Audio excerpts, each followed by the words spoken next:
You've been living in the house for 11 years. 11 or 12, yeah. We moved in January 1st, 2012. That's our official move-in date. And you have a partner?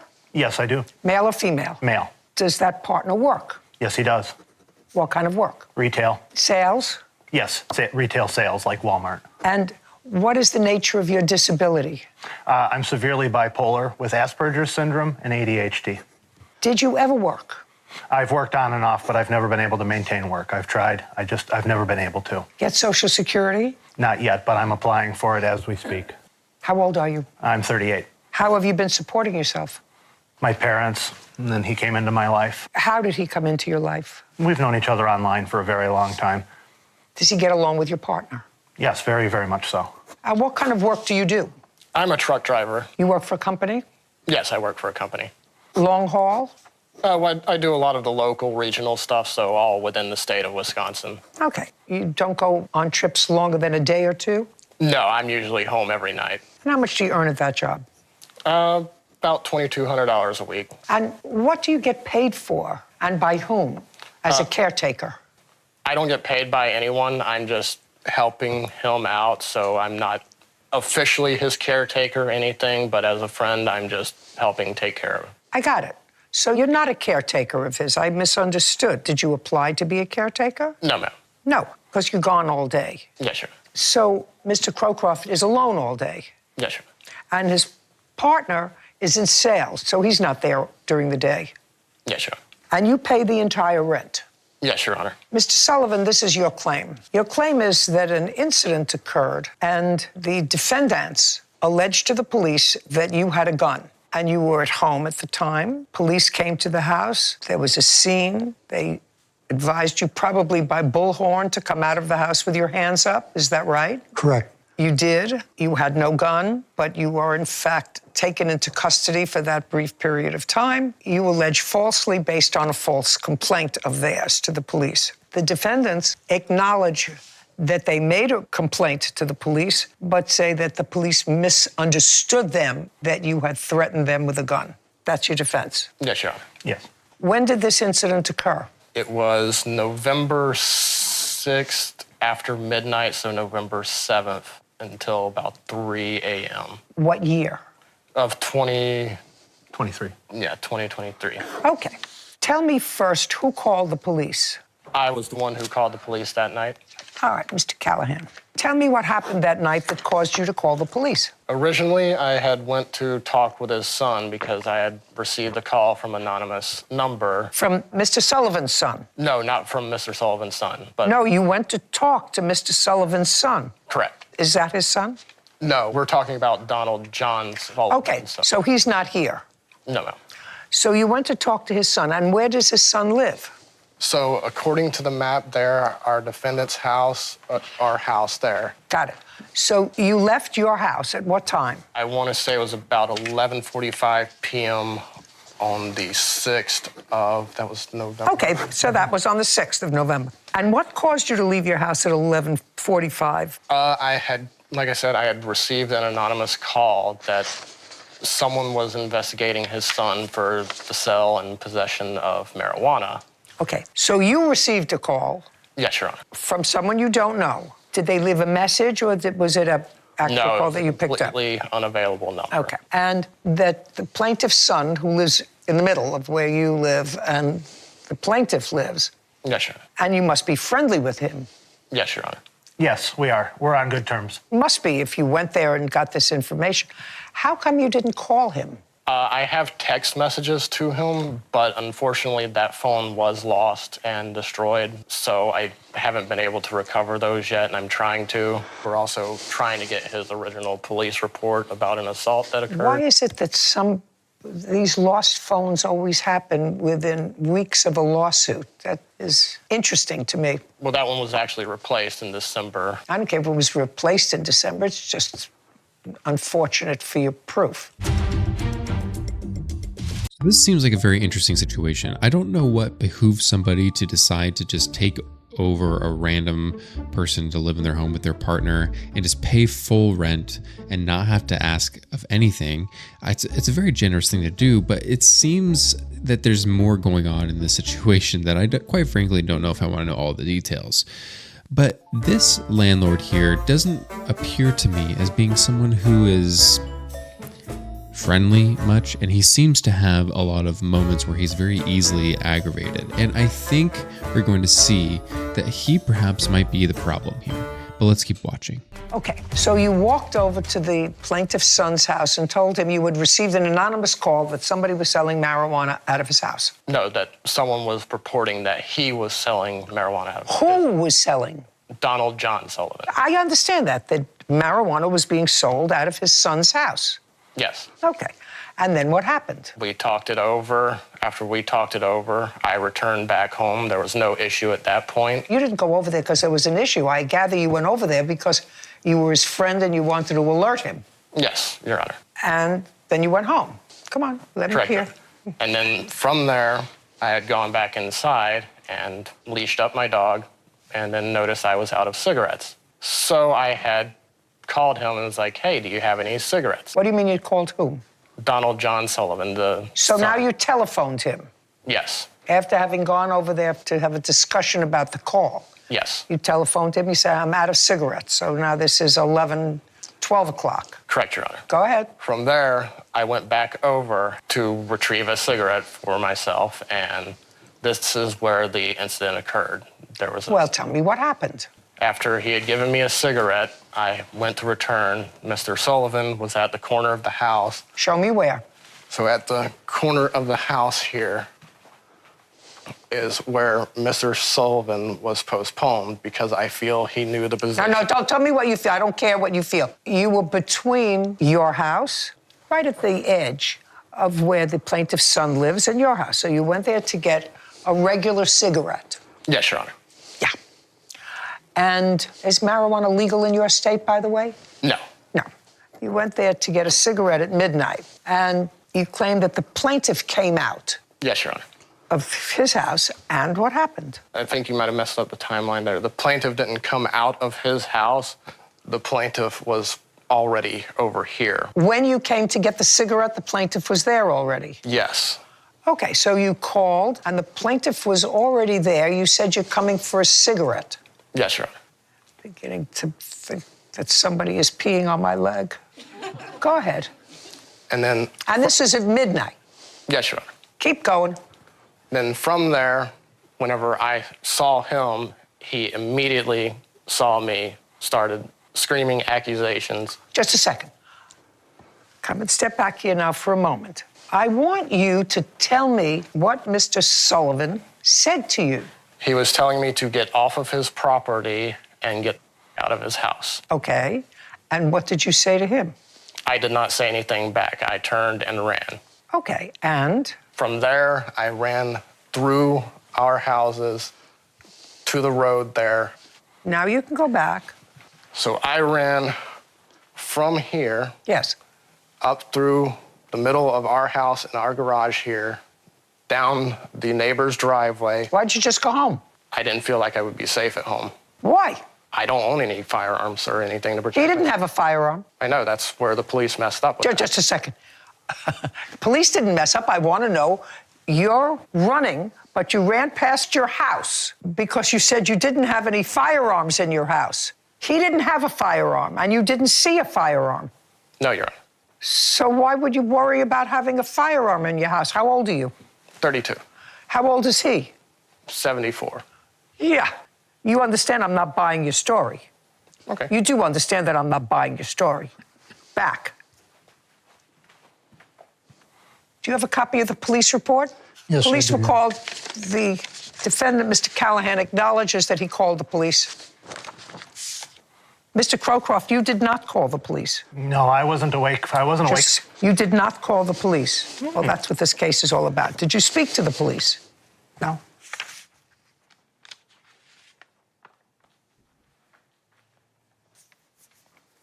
Well, Mr. Callahan, this is very clear in this police report. Actually, couldn't be clearer. The police were dispatched. It was not a mistake, as you allege, that the police didn't mistake anything. They were dispatched over a call that said that Mr. Sullivan pointed an AR-15 type rifle at him while speaking to the plaintiff's son. That's what it said in the police report. Now, I've read your answer to this, sir, and your answer suggests that the police got it wrong.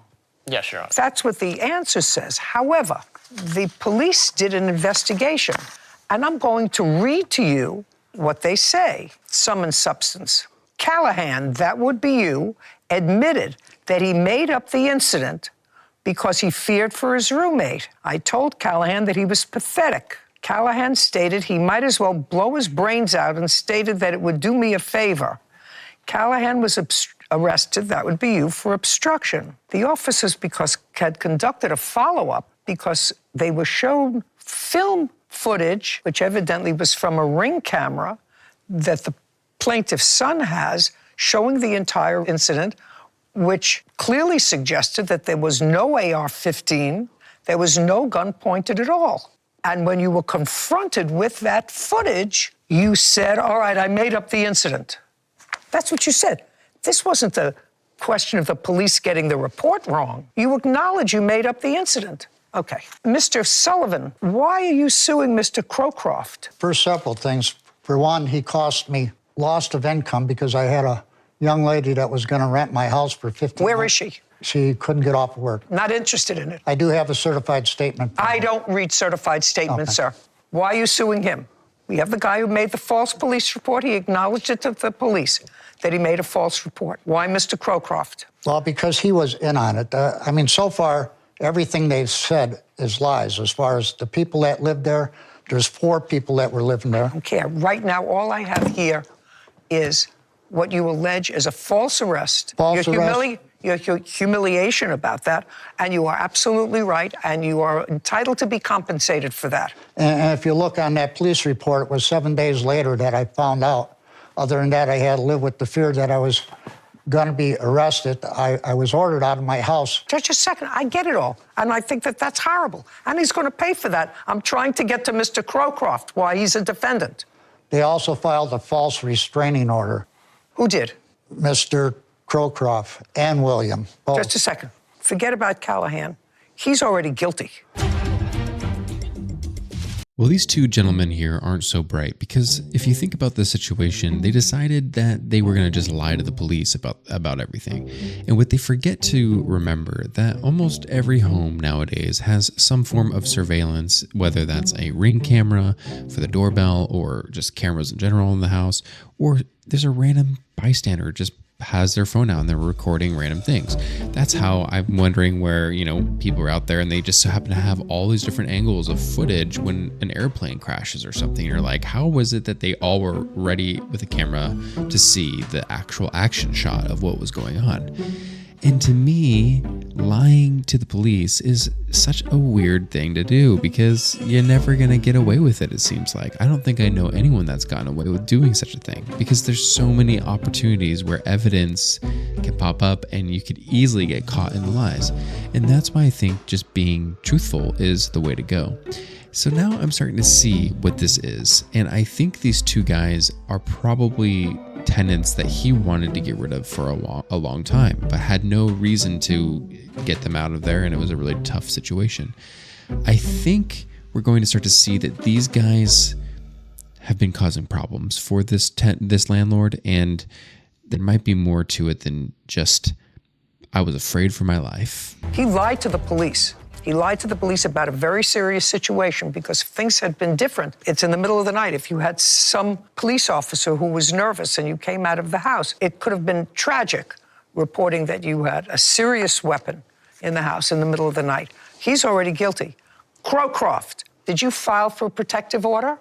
He did for me, yes. So he had my For what? permission to do so. For a restraining order to keep him away from me. Well, just a second. If you filed for a restraining order, on what date did you file for a restraining order? William? That was the 5th. November 5th, 2023. The day before this incident. The day before the incident? Just a second. The day before the incident. And on what basis did you file a restraining order against him? William, what was the What? What was the basis? I'm asking you. I don't know the details. He's the one who took care of the paperwork for me because I didn't understand it. Who signed it? You? Yeah, I did sign it. Just a second. I'd like to see it. I have it here, Your Honor. By the way, when I'm looking at this, Mr. Sullivan, you both still living in the house, correct? Correct. Yes. Okay. Is there a lease now, or is There hasn't been a lease in 11 years. We only had one for the first year. I got it. Okay. So you're a month-to-month tenant. Yes. When was the last time that rent was paid? William? That would be, oh geez, what are we in? We're in That January. was January 1st, Of this year? 2024. Yes, Your Honor. So they're up to date in their rent? Yes. Now, I don't see what the basis was for your protective order. For the protective order, we ordered it because in the previous year, No. I want to know him, not you. Him.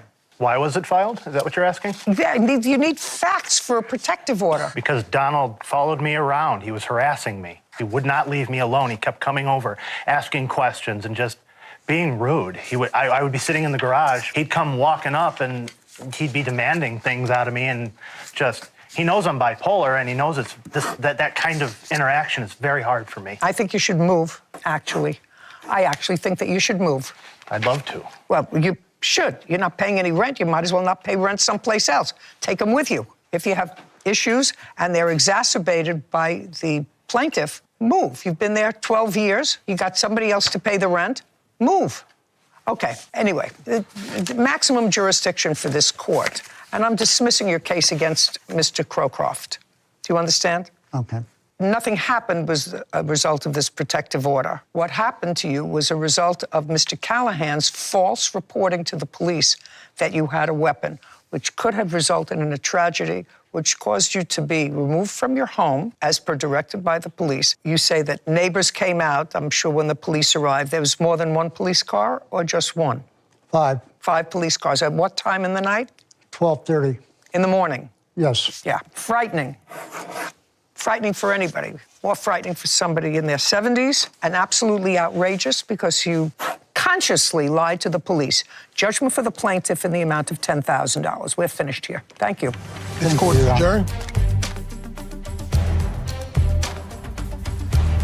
I'm not truly in agreement with them because the police did try to bring up charges against me, but they dropped those because they found the video was edited. I was very happy with it. There's a lot of information that was missed out on. I hope it sets an example for people that make false police reports. Mr. Sullivan's always been a very hostile person, and this is just a continuation of that. The incident happened the day after they were served their eviction by the sheriff's department. No, the eviction was thrown away, and his son actually took over the property and has begun remaking the repairs because his eviction was retaliatory against us for calling code enforcement because the house is just withering away, and he just sits there with his hands folded and does nothing. Well, I was ordered to come out of the house with my hands above my head. At that time, I didn't see a firearm in his hand. What I had reported to the police was I was approached aggressively by Mr. Sullivan. And they said it's a very serious matter. When I come out of the house, they ordered me to lift up my shirt and turn around and told me that they'd probably be coming back to arrest me.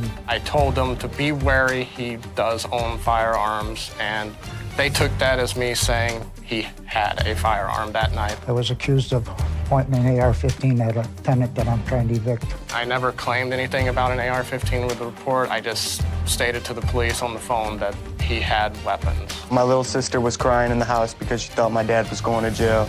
I was calling up my family, telling them that we might need to go somewhere because I thought my dad was going to jail. Don't lie to the police, and definitely do something about your roommates being assaulted before it's too late. I'm just happy to be alive, and I'm happy to have it over with. Now, this case seemed like it was a simple one, and it definitely was a very straightforward case that Judge Judy had no issue coming to the verdict. But when does she ever? The thing that really strikes me about this certain case here is that I do feel like it's a little bit more complex and nuanced than the show was kind of portraying it to be.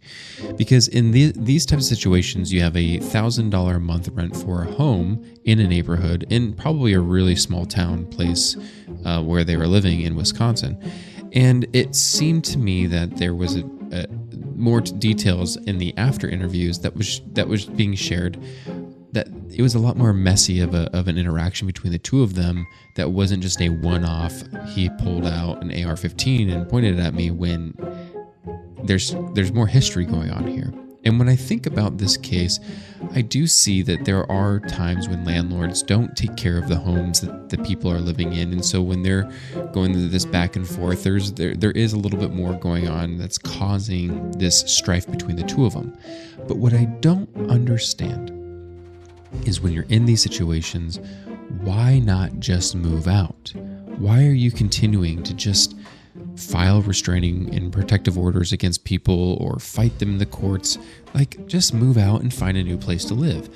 Why would you want to be a tenant with a landlord that you have a restraining order against? That just doesn't make any sense. And it kind of disproves the whole reason that you even filed that to begin with.